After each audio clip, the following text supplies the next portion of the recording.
Graça e paz, queridos. Vamos ler Apocalipse, capítulo de número 5, versículo de número 1. E vi na destra do que estava assentado sobre o trono um livro escrito por dentro e por fora, selado com 7 selos. Senhor Deus, nesse momento nós queremos declarar a sua santidade, entronizar o Senhor nessa hora, pedir ao teu Espírito que possa nos conduzir na leitura e na exposição da sua santa palavra. Que ela seja luz para iluminar o nosso caminho, que ela seja uma água limpa para limpar o nosso coração, Senhor. Nós estamos vivendo dias tão difíceis, ó Deus. Muitos têm se afastado do conhecimento da palavra. Muitos têm se afastado do teu santo evangelho. E é por isso que estamos aqui, para que possamos compreender a natureza da tua palavra, o valor do teu evangelho e a grandeza do Senhor. Que o Senhor abençoe a minha vida, abençoe a vida das pessoas que estão ouvindo essa mensagem.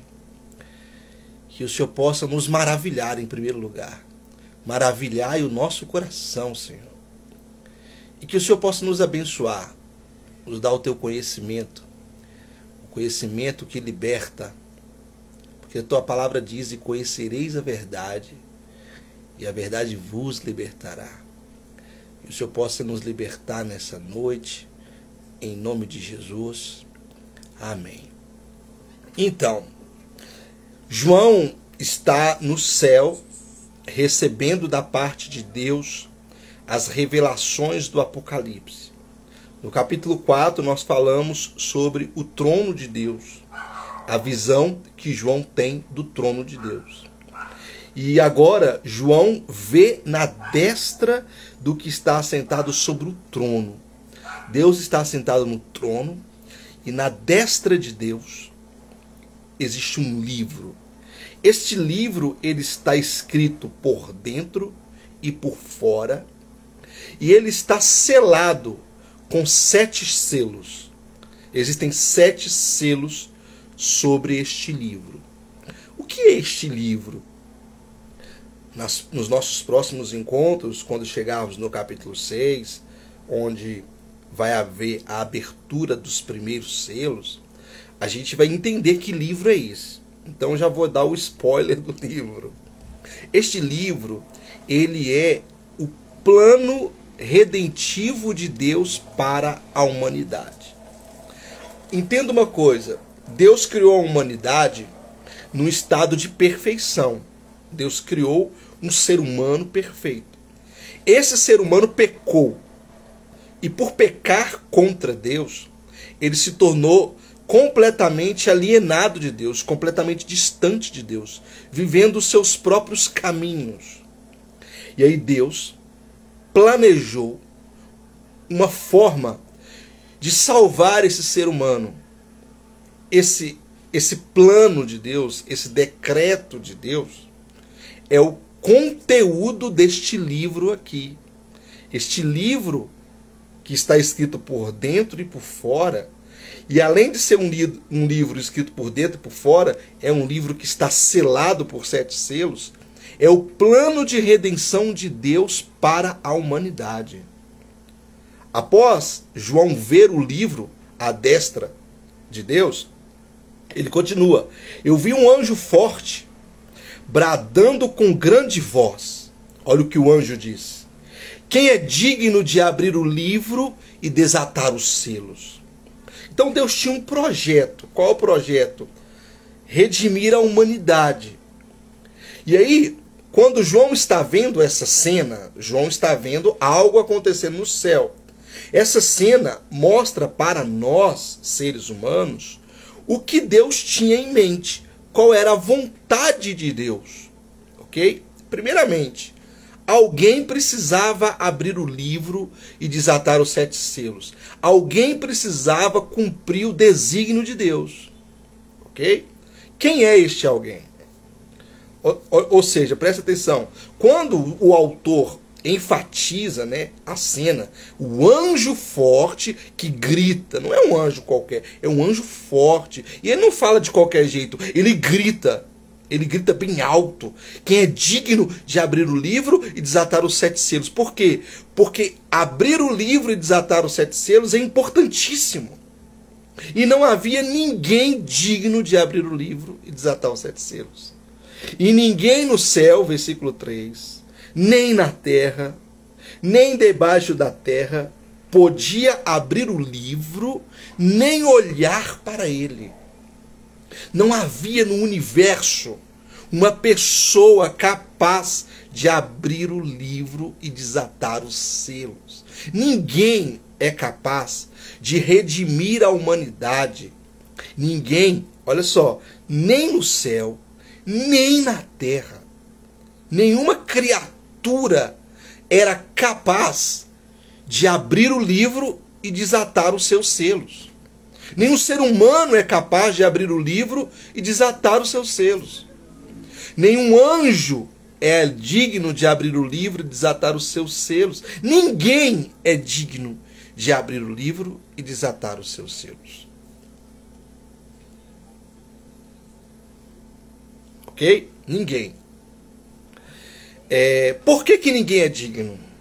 Porque o ser humano, ele pecou contra Deus. E é só Deus que pode redimir o ser humano.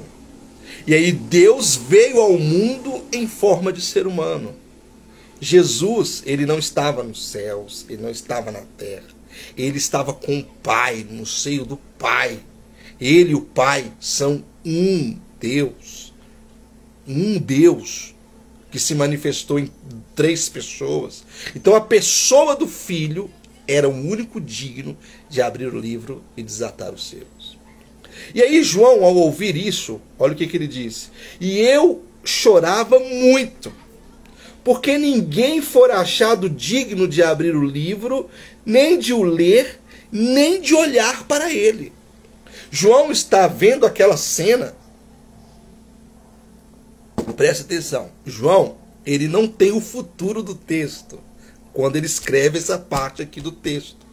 Quando ele está lá tendo aquela visão toda. Nós já sabemos de tudo porque nós já lemos o livro todo. E nós estamos interpretando o livro baseado na leitura do todo do texto. João está perplexo com aquela cena, maravilhado com aquela cena, chorando diante de Deus, ok?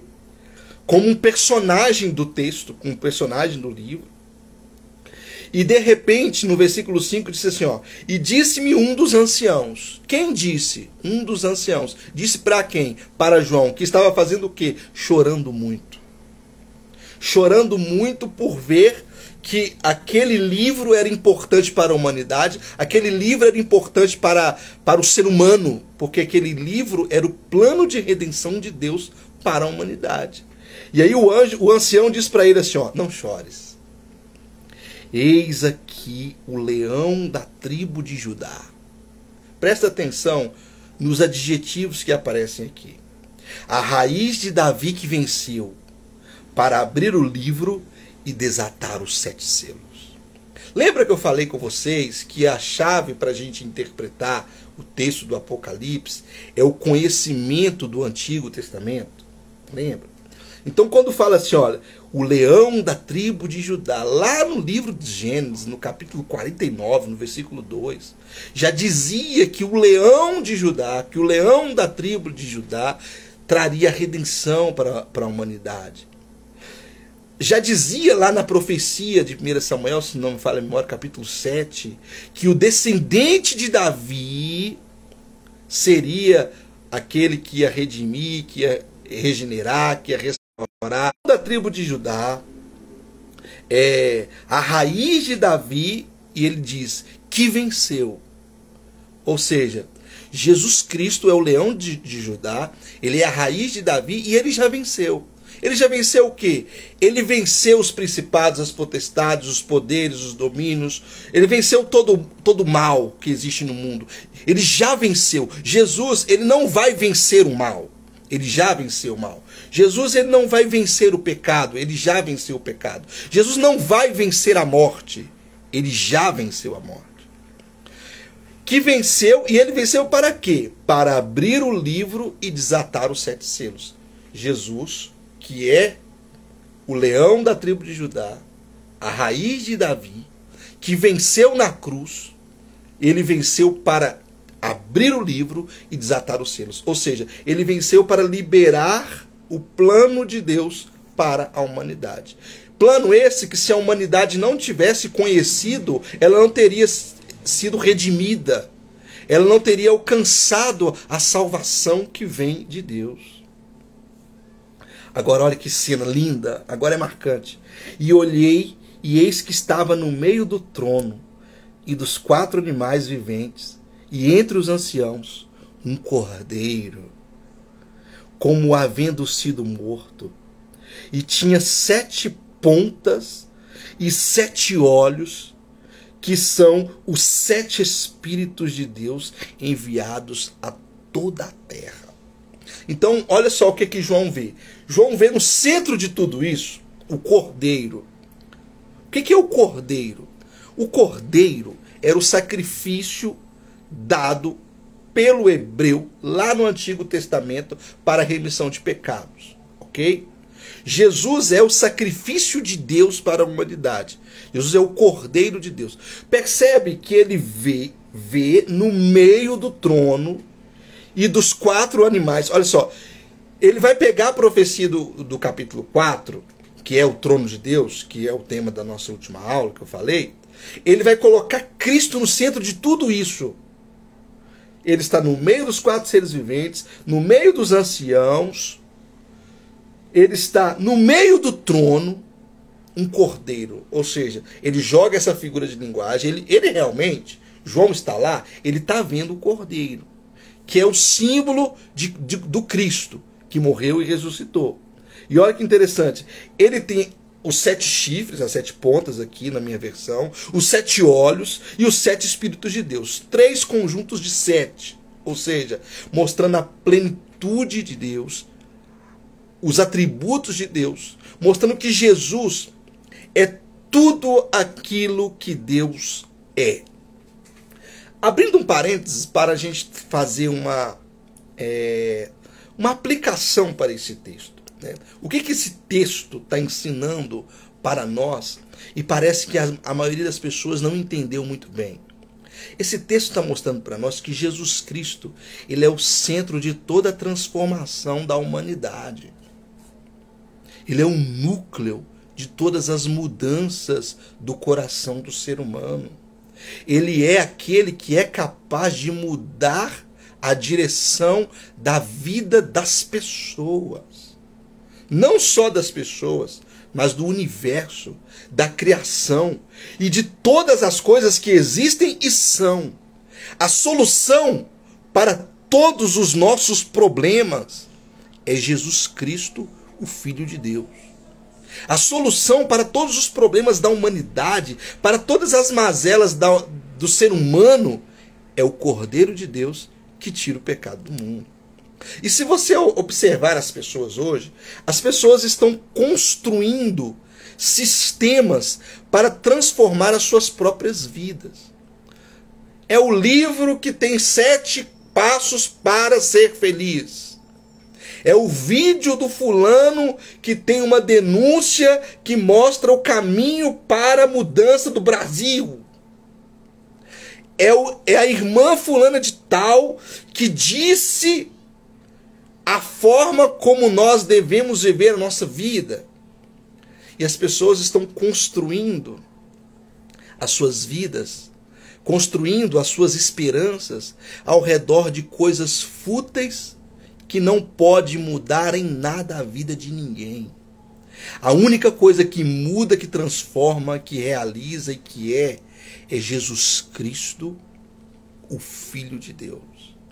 Se você tem uma enfermidade, A única forma dessa enfermidade ser curada é Jesus Cristo, o Filho de Deus, curando essa enfermidade. Ele vai curar essa enfermidade como? Ele vai curar essa enfermidade através do sono. Você está doente? Dorme. Você pode ter certeza. É provável que você melhore. Mas se Deus não der para você, mediante Jesus Cristo, a capacidade de regenerar essa enfermidade mediante o sono, você não vai ser curado. Você tem uma enfermidade, dormiu, não resolveu, vai ao médico. O médico vai analisar você e com conhecimento científico ele vai te dar o remédio certo. E você pode ser curado. Se Jesus Cristo não der esse médico a sabedoria para te medicar, e se Jesus Cristo não permitir que esse remédio com essas propriedades cure você, você não vai ser curado. Ou você pode buscar um auxílio direto de Jesus. Eu fui ao médico, não resolveu, eu descansei, não resolveu, vou orar a Jesus. E Jesus vai curar você. Então, se Jesus não mover a realidade, nada muda. Se Jesus não mover o coração dos homens, nada muda. Se Jesus quiser que o mundo viva em guerra, o mundo viverá em guerra. Se Jesus quiser que as pessoas vivam na pobreza, as pessoas viverão na pobreza. Se Jesus quiser que as pessoas vivam na riqueza, as pessoas viverão na riqueza. A mudança e a transformação do ser humano, da sociedade e de todo o universo está na mão de Jesus Cristo, o Cordeiro de Deus, que tira o pecado do mundo. Não existe solução em lugar nenhum, exceto em Cristo Jesus, o nosso Senhor. Mas Israel, eu participei de um grupo, eu solucionei um problema. Você só solucionou esse problema nesse grupo porque Jesus Cristo quis. Porque Jesus Cristo, mediante a sua graça comum, soprou sobre a sua vida e esse problema foi embora. Você estava com problemas no casamento e foi lá num grupo de casados lá e as pessoas te deram conselhos. Esses problemas foram embora. Eles só foram embora porque Jesus Cristo, o Filho de Deus, quis que assim fosse. Toda construção ideológica, toda construção filosófica, toda construção psicológica, todos os projetos do mundo, do homem, nada são perto de Jesus Cristo. A humanidade estava caindo na desgraça, sendo arruinada. E João, lá no trono, viu um plano, um livro escrito por dentro e por fora, selado com 7 selos. É a redenção de Deus para a humanidade. É a solução para todos os problemas da humanidade. Você já parou para pensar que se não fosse a redenção, o final da nossa vida é fogo e enxofre? Vamos supor que você viva a sua vida hoje e tudo dê certo para você. Você compre o carro do ano, você encontre o emprego dos sonhos e viva 120 anos de paz, alegria, gozo e felicidade. Você vai morrer e vai para o inferno. E vai passar a eternidade no lago de fogo que arde, onde tem choro e ranger de dentes. Se Jesus não tivesse vindo, a nossa realidade no futuro é só morte, é só destruição, é só o caos. Jesus Cristo vem para trazer a redenção e a solução de todos os nossos problemas. Não está no coach que apareceu aí semana passada, não está no canal do fulano, do ciclano, do beltrano, não está na nova vacina, não está na nova ciência, não está na nova mistura dos elementos. A solução para a humanidade, a solução para todos os nossos problemas encontra-se em Cristo Jesus, o nosso Senhor. Se você é crente e está confiando em outras coisas, eu recomendo que você se converta. Se você não é crente e confia em outras coisas, eu recomendo que você também se converta. Continuando o nosso texto. João viu o cordeiro. O que o cordeiro faz? E veio e tomou o livro da destra do que estava sentado no trono. Jesus tomou o livro da mão de Deus. Tomou o livro. Esse tomou o livro não é Jesus afrontando Deus.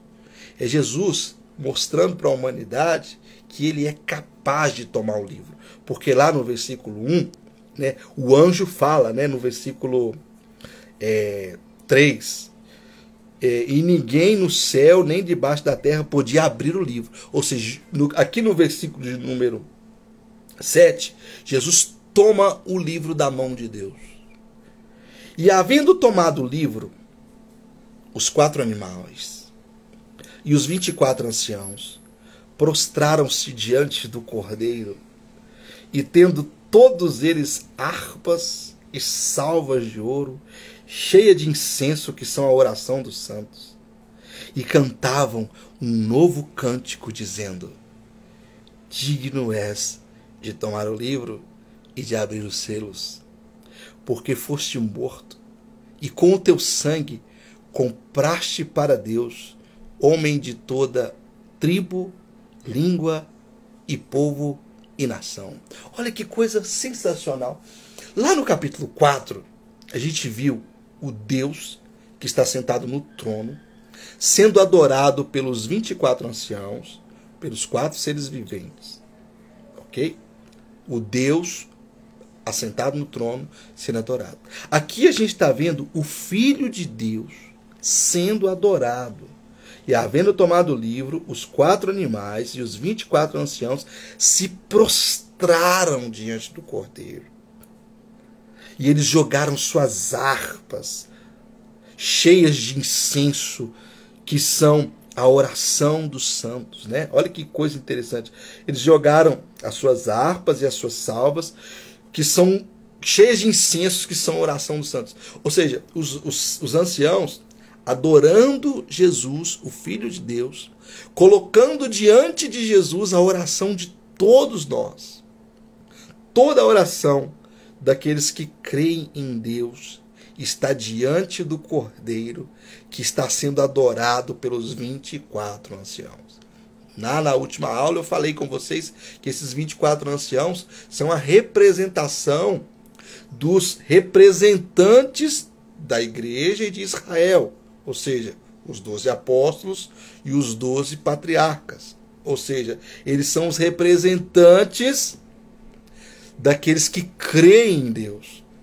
Justo é eles levarem para o Cordeiro a oração de todos aqueles que creem em Deus. Ok? Claro, gente, isso aqui é tudo figura de linguagem. Não vai cair aí no erro de levar suas orações para outros intercessores diante de Deus, tá? Só existe um intercessor entre Deus e os homens, Jesus Cristo, homem. Está lá no livro de Atos essa mensagem. E eles cantavam um novo cântico. Qual que era a música que eles cantavam? Digno és de tomar o livro e de abrir os seus selos, porque foste morto e com o teu sangue compraste para Deus homens de toda tribo, língua e povo e nação. Olha que interessante. Os 24 anciãos adoram Jesus. E após adorar a Jesus, eles mostram para Jesus o que Jesus fez. Ele não está mostrando para Jesus o que Jesus fez. Está mostrando para nós o que Jesus fez. Tá? João está mostrando para nós, leitores, ouvintes do Apocalipse, o que Jesus fez. E o que é que Jesus fez? Ele comprou homens de toda tribo, língua e povo e nação. E além de nos comprar, o que que ele fez? E para o nosso Deus os fizestes reis e sacerdotes, e eles reinarão sobre a terra. Eles reinarão sobre a terra. Tem muita gente que lê esses textos aqui de uma maneira muito irresponsável. Você já deve ter ouvido dentro das igrejas as pessoas dizendo assim: olha, você é uma pessoa especial, você é uma pessoa importante, porque Deus fez de você um rei, um sacerdote, Então você tem autoridade. Você é lindo, você é maravilhoso, você é sensacional. Gente, esse texto aqui está dizendo que nós vamos estar no reino de Deus reinando com Cristo. Ponto. A gente continua sendo desgraçado e pecador. Entendeu? Nós somos pecadores. Pecadores. A gente não sabe. Hoje uma pessoa me perguntou: Israel, você tem certeza da sua salvação? Eu disse: eu tenho certeza absoluta da minha salvação. Por quê? Porque eu creio pela fé. Eu creio pela fé. Mas pela humildade eu tenho que dizer: eu sou um pecador que preciso da graça de Jesus. Tem pessoas que leem esse texto e falam: não, você é um rei, cara. Você tem que agir como rei. Você é um sacerdote, você tem que agir como um sacerdote. Você tem que demonstrar para a sociedade, para as pessoas, que a glória de Deus está sobre a sua vida. Isso tudo é balela. O que o texto está dizendo não tem nada a ver com isso. O texto está dizendo que nós vamos reinar com Cristo. E reinarão sobre a terra. A gente ainda não está reinando. Tem alguém reinando aqui? Cristo está no trono aqui agora? A gente está vendo o trono de Cristo? Ele está reinando? Não. Então, por enquanto, a gente é só pecador, desgraçado, ausente de Deus, que precisa o tempo todo fazer igual o publicano fazia lá no templo: Senhor, compadece de mim, que eu sou um pecador. E olhei, versículo 11, e ouvi a voz de muitos anjos ao redor do trono. Muitos anjos. Olha que coisa interessante. Ao redor do trono de Deus existem muitos anjos. E dos animais, e dos anciãos. E era um número deles, olha que expressão maravilhosa do Apocalipse: milhões de milhões. E milhares de milhares. Milhões de milhões e milhares de milhares. Milhões de milhões o quê? De anjos. Milhares de milhares o quê? De anjos. Olha que coisa sensacional. Quando a gente entrar no reino de Deus, nós seremos salvos dos nossos pecados. E nós não vamos estar diante de Deus sozinhos. Nós teremos milhões e milhões de anjos ao nosso lado. Milhares e milhares. Essa expressão, milhões de milhões, milhares de milhares, significa que existem muitos. Número incontáveis de anjos. Além de ter um número incontáveis de anjos, existe uma multidão daqueles que foram salvos, daqueles que creram. Ok? Você está vendo as pessoas hoje caminhando para o fogo, caminhando para a perdição, mas Deus está salvando muitas pessoas. Muitas pessoas. E esses milhões e milhões, esses milhares de milhares de anjos, dos 24 anciãos, dos animais, eles cantavam com grande voz: digno é o cordeiro que foi morto, de receber o poder e riquezas, e sabedoria, e força, e honra, e glória, e ações de graças. Ou seja, este cordeiro, ele é digno de tudo. Este cordeiro de Deus, o sacrifício de Deus, o Filho de Deus, é digno de todas essas coisas. Ele é digno de todo o poder, ele é digno de toda riqueza, ele é digno de toda sabedoria, ele é digno de toda força, de toda honra, de toda glória e de todas as ações de graças. Isso significa que a gente também, na nossa vida, vai receber poder. Alguém vai dar poder para nós. Vai receber riqueza, você vai ganhar coisas boas na sua vida. Você vai ter sabedoria, você vai ser forte, você vai ser honrado, você vai receber glória. E as pessoas vão agradecer a Deus pela sua vida. Mas se isso não vier de Jesus, se isso não for jogado na glória de Jesus e na conta de Jesus, nada é. Não adianta ter as riquezas deste mundo, a glória deste mundo, o poder deste mundo, se a gente não tiver o Cristo que detém todo o poder, que detém toda a riqueza, que detém toda a sabedoria, que detém toda a força, honra, glória e ações de graças. Tudo foi dado a Ele, presta atenção nisso. toda glória, todo louvor, toda sabedoria, toda ciência foi dada a Cristo. Se o homem descobre algo e não glorifica a Cristo, Cristo vai requerer a glória desta descoberta, porque a glória é dele. Se o homem é honrado e não retribui essa honra a Cristo, Deus vai buscar essa honra, porque toda honra pertence a Cristo. Versículo 13. E ouvi a toda criatura que está no céu e na terra e debaixo da terra e que está no mar, e a todas as coisas que neles há, dizendo: ao que está sentado sobre o trono e ao Cordeiro sejam dadas ações de graças e honra e glória e poder para todo o sempre. E os 4 animais diziam: Amém. E os 24 anciãos prostraram-se e adoraram ao que vive para todo o sempre. O que está dizendo aqui? É a sensatez da existência humana. É a existência humana, os que estão nos céus, os que estão na terra, os que estão debaixo da terra, os que estão no mar. É toda a criação jogando no lugar certo toda a honra, toda a glória, toda a ação de graça e todo o poder. Porque tudo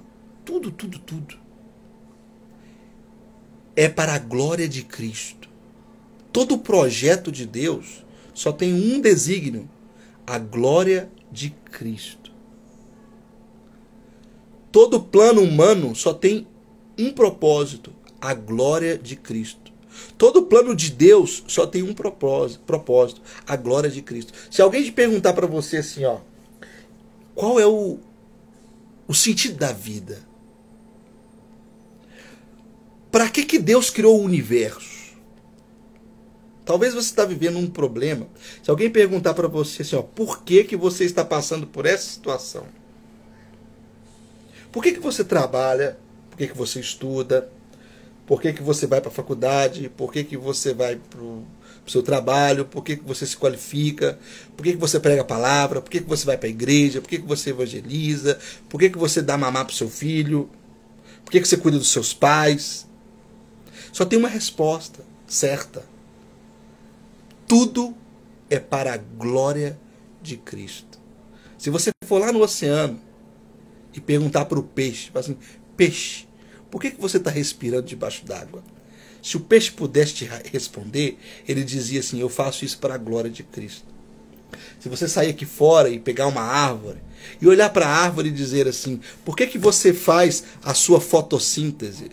A árvore diria para você: eu faço isso para a glória de Cristo. Se você perguntar para um homem sensato que está vivendo a sua vida, por que ele está capinando o lote, trabalhando, estudando, ele vai dizer: tudo isso faço para a honra, para a glória, para o domínio, para o poder, para a majestade, para ações de graças do nosso Senhor e Salvador Jesus Cristo. Porque tudo é para Ele. Tudo é para Ele. Tudo é para a glória dEle. Se um dia você olhar nos olhos de Deus e falar: Deus, eu só quero te fazer uma pergunta. Para que tudo isso? Deus vai dizer para você: tudo é para a glória de Jesus Cristo. Amém? E assim a gente encerra o nosso capítulo 5 de Apocalipse. No nosso próximo encontro, nós vamos começar a ver a abertura dos selos. O livro é o propósito de redenção da humanidade. Agora, Jesus vai começar a abrir os selos, vai começar a estourar os selos. E na medida que ele vai abrindo os selos, vai acontecendo coisas sobre a terra. Todas essas coisas faz parte do plano de redenção da humanidade. Um beijo no seu coração e até o nosso próximo encontro.